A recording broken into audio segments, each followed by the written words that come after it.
Hello plus one. और कैसे हो सभी? अच्छे, वेरी गुड। तो मेहनत करिए, ठीक है, और हर टॉपिक को समझिए। आज हमारा टॉपिक है solutions and methods to find the concentration of solutions. Chapter है हमारा first, some basic concepts of chemistry. इसमें ये टॉपिक आता है सॉल्यूशंस का। ये टॉपिक बेसिकली प्लस टू में भी आएगा आपको। प्लस टू में चैप्टर है आपका सेकंड चैप्टर सॉल्यूशंस का। यहाँ सिर्फ इसका थोड़ा सा रेफरेंस आता है, लेकिन ये क्योंकि एनसीईआरटी में भी मेंशन्ड है तो आपको करना ही पड़ेगा। सबसे पहला क्वेश्चन के सॉल्यूशंस क्या है। देखो, पहले थोड़ा सा ग्राफ आइडिया आपको दे दूं। आपने पढ़े हैं mixtures when two or more substances are mixed together in any proportion, the substance formed is called mixture. If the mixtures have same concentration throughout, they are called homogeneous mixtures or solutions. अब ये हमारे पास जो homogeneous mixtures वाला topic है, जिसको हम solutions भी कह सकते थे, ये वही टॉपिक है। तो हमारे पास जो solution है बेसिकली उसमें कंपोनेंट कौन कौन होते हैं। कोई भी जो सॉल्यूशन है उसमें बेसिकली दो कंपोनेंट्स होते हैं। एक वो जिसमें आपने एक कंपोनेंट को मिक्स करना है, जिसको क्या बोलते हैं सॉल्वेंट, जिसको क्या बोलते हैं मीडियम, जो एक्सेस में होता है।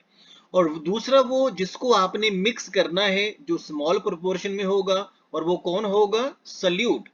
तो मतलब ये है कहने का कि आपने सल्यूट को सॉल्वेंट में मिक्स करना है। सल्यूट जिसमें स्मॉल प्रोपोर्शंस में है, सॉल्वेंट मोर प्रोपोर्शन में है बाय मास।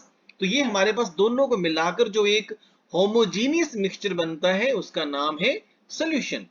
तो हम पहले बेसिकली सॉल्यूशन की डेफिनेशन पढ़ लेते हैं। It is the homogeneous non reacting mixture. ये आपस में रिएक्ट ना करते हो, जैसे सॉल्ट वाटर है रिएक्ट नहीं करते, सॉल्यूशन बना देते हैं, उसी तरह से ऑफ टू और मोर सब्सटेंसेस। अगर दो सब्सटेंसेस को मिलाया है तो बाइनरी सॉल्यूशन है, अगर तीन को मिलाया है तो टर्नरी सॉल्यूशन है। तो हमारे सिलेबस में बाइनरी सॉल्यूशन है तो इसलिए टू वाली ऑप्शन हम मोस्टली करते हैं। तो लेकिन डेफिनेशन में आता है टू और more substances the relative amount of which can be varied up to some extent. तो जिनका अमाउंट थोड़ा सा चेंज भी किया जा सकता है। तो ये हमारे पास सॉल्यूशन की डेफिनेशन है, जो कि बराबर बराबर डिस्ट्रीब्यूटेड जो हमारा मिक्सचर है उसको हम बोलते हैं सॉल्यूशन। दो कंपोनेंट्स, सॉल्यूट जिसको डिसॉल्व किया, सॉल्वेंट जिसमें डिसॉल्व किया। अब नेक्स्ट डेफिनेशन सॉल्यूट की प्रॉपर डेफिनेशन सुनिए फिर। The component of solution present in small proportion by mass is called solute.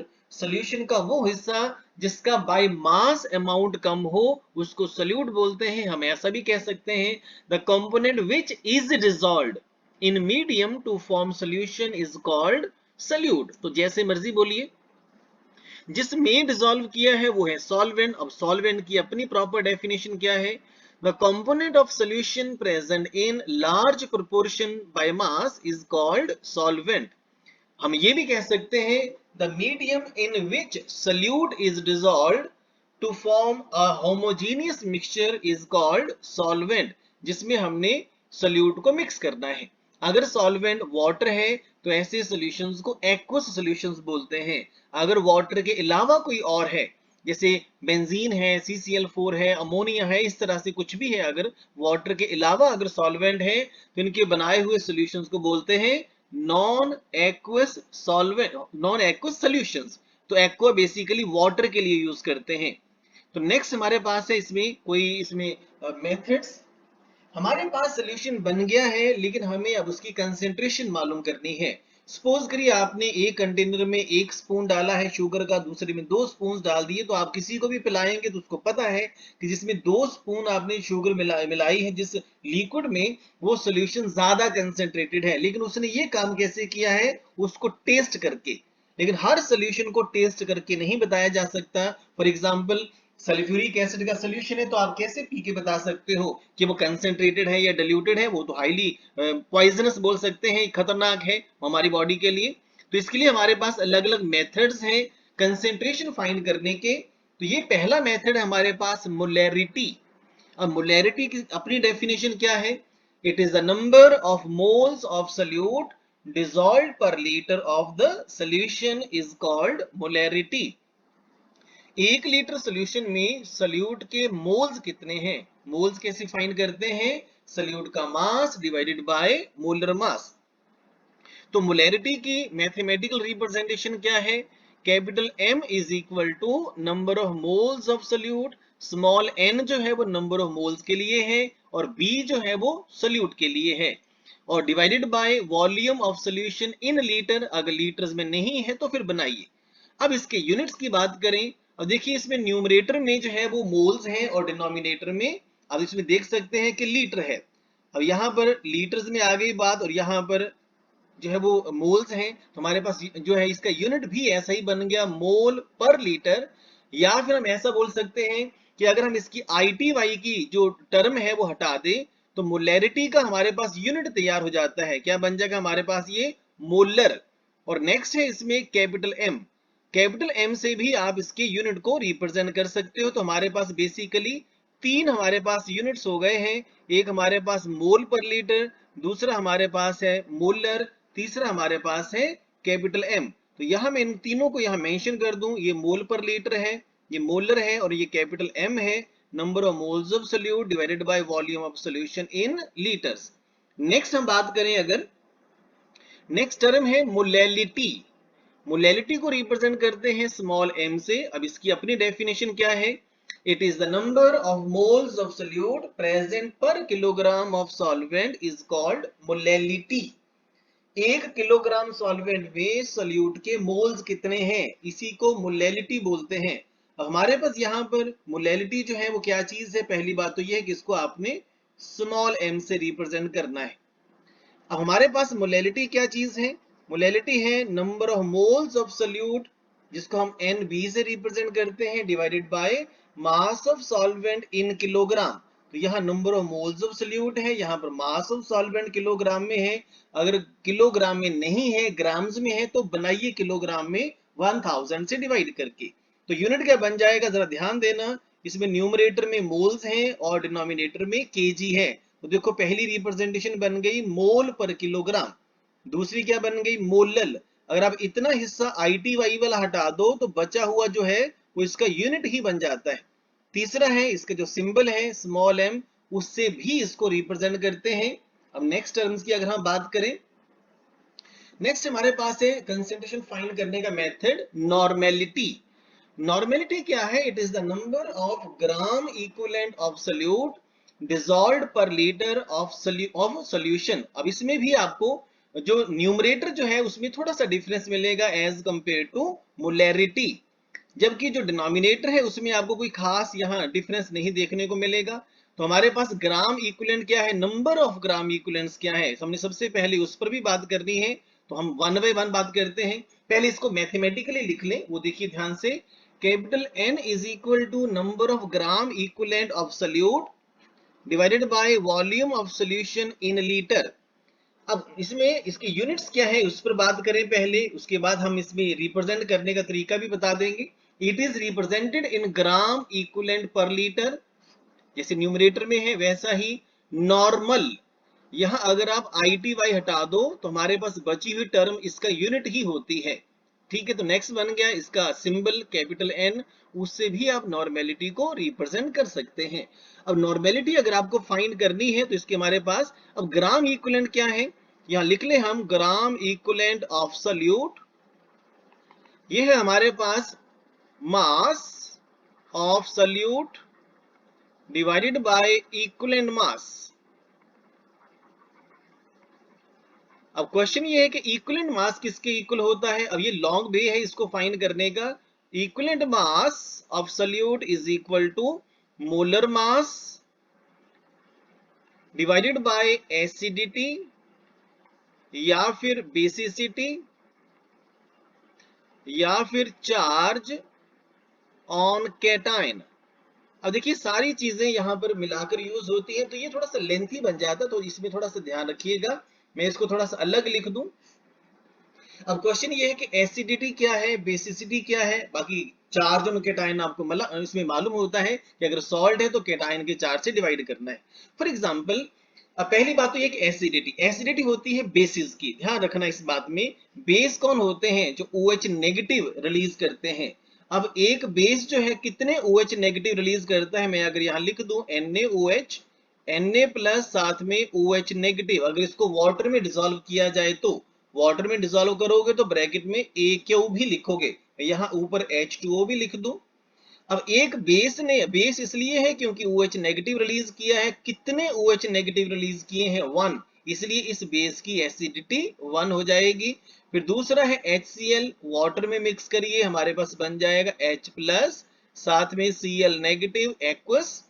अब एक एसिड जो है वो क्या रिलीज करता है, H प्लस, इसलिए वो एसिड है, कितने H प्लस रिलीज करता है वो उसकी क्या हो जाती है, बेसिसिटी। तो ये आपने थोड़ा सा याद रखना है, थोड़ा लॉन्गर मेथड बनता है ये। इससे भी हमारे पास शॉर्ट मेथड है। आप क्या करिए, मोलैरिटी मालूम कर लो, वो तो बड़ा इजी है। नंबर ऑफ मोल्स न्यूमरेटर में रखिए, वॉल्यूम ऑफ सॉल्यूशन डिनोमिनेटर में रखिए लीटर्स में।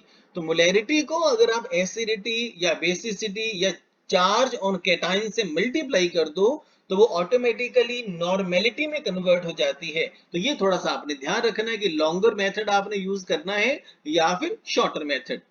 नेक्स्ट भी है हमारे पास मेथड इसमें कंसेंट्रेशन फाइंड करने का, उसका नाम है मोल फ्रैक्शन। अब इसकी अपनी डेफिनेशन क्या है उस पर बात की जाए। It is the ratio of number of moles of one component of the two the total number of moles in solution. देखो सोल्यूशन में हमारे पास सपोज करिए दो कंपोनेंट्स हैं, एक ए है सपोज करिए और एक है बी।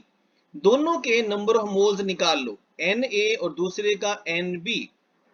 अब हमारे पास नंबर ऑफ मोल्स कैसे फाइंड करते हैं, मास डिवाइडेड बाय मोलर मास। तो जब आपके पास नंबर ऑफ मोल्स आ जाएंगे फिर इसका मोल फ्रैक्शन पता कर लेना। मोल फ्रैक्शन का सिंबल क्या लिखा हुआ है ऊपर, इसमें x, स्मॉल x से रिप्रेजेंट करना।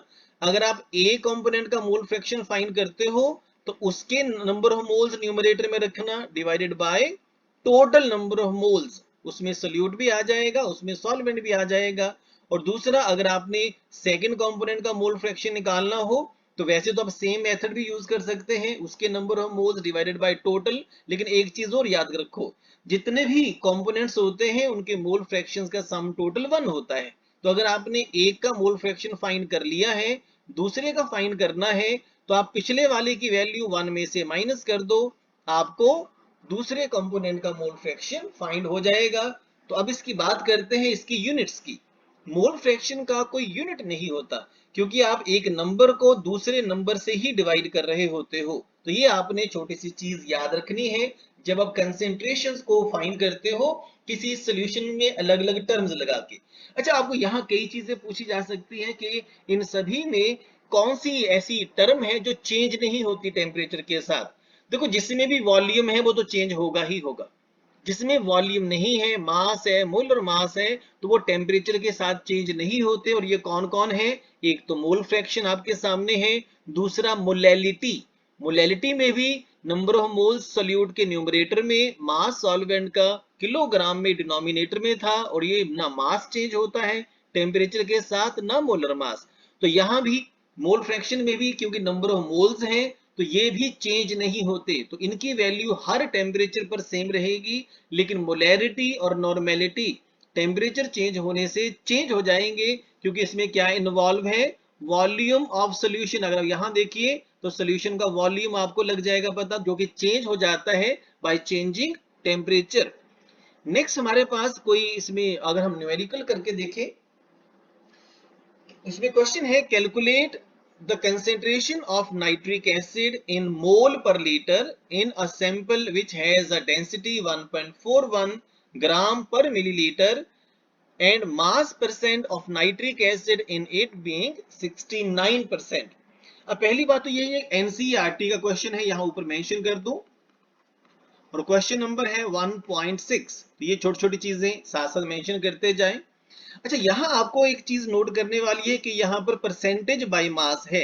अगर टोटल मास आप सॉल्यूशन का 100 ग्राम सपोज कर लो तो सोल्यूट का मास कितना हो जाएगा, 69 ग्राम। बिल्कुल सिंपल है। अब आपको फाइंड क्या करना है इसमें, कंसेंट्रेशन, और वो भी मोल पर लीटर। मोल पर लीटर किसका यूनिट होता है, मोलैरिटी का। तो मोलैरिटी का अपना फॉर्मूला क्या है, number of moles of solute numerator में और वॉल्यूम ऑफ सोल्यूशन डिनोमिनेटर में। तो इसको स्टार्ट करते हैं। Let the mass of solution is equal to 100 gram. इसके बाद लिखिए मास ऑफ सल्यूट, सल्यूट कौन है इसमें, नाइट्रिक एसिड, कितना है 69 ग्राम, ऑटोमेटिकली हो गया वो। अब है इसका मोलर मास जिसकी जरूरत पड़ेगी हमें सल्यूट की। अब मोलर मास कितना है, हाइड्रोजन का 1, नाइट्रोजन का 14, एक ऑक्सीजन का 16, तीन का मिलाकर 48। अब इनको ऐड कर देना 63 ग्राम पर मोल या मोल इनवर्स। इसके बाद हमें क्या, अच्छा क्या चाहिए, क्या क्या हमें, सल्यूट का मास, सल्यूट का मोलर मास, डिवाइड करोगे तो नंबर ऑफ मोल्स आ जाएंगे। तीसरी टर्म क्या चाहिए हमें, सॉल्यूशन का वॉल्यूम। यहां आपको क्या गिवन है, सॉल्यूशन का मास। वॉल्यूम में कन्वर्ट करने के लिए आपको किसकी जरूरत पड़ती है, डेंसिटी की, तो करिए इसको वॉल्यूम में कन्वर्ट। तो हमारे पास है density is equal to mass divided by volume. तो वॉल्यूम ऑफ सॉल्यूशन, अब प्रॉपर करके लिख लेना, इसको ले आओ डेंसिटी को इसकी जगह, ये बन जाएगा mass of solution divided by density, density भी उसी की जिसका मास, डेंसिटी ऑफ सॉल्यूशन। तो अगर आप ध्यान से देखो तो आपको सॉल्यूशन की ही डेंसिटी गिवन है। मास कितना है इसका 100 ग्राम, डेंसिटी कितनी है इसकी 1.41 ग्राम मिलीलीटर पर मिलीलीटर कर लो, ये यहाँ मिलीलीटर इनवर्स कर लेना, जैसी आपकी मर्जी है। अब इसको आप ग्राम्स को ग्राम से कैंसिल कर दो, मिलीलीटर इनवर्स को न्यूमरेटर में ले आना, हमारे पास क्या बन जाएगा, मिलीलीटर। अच्छा आप 100 को 1.41 से डिवाइड करो तो ये कितना बन जाएगा हमारे पास 70.92, यहां लिख दूं मैं 70.92 मिलीलीटर। लेकिन हमें कैलकुलेशन करने के लिए किसकी जरूरत है, वॉल्यूम की, और वो किस में होना चाहिए, लीटर्स में।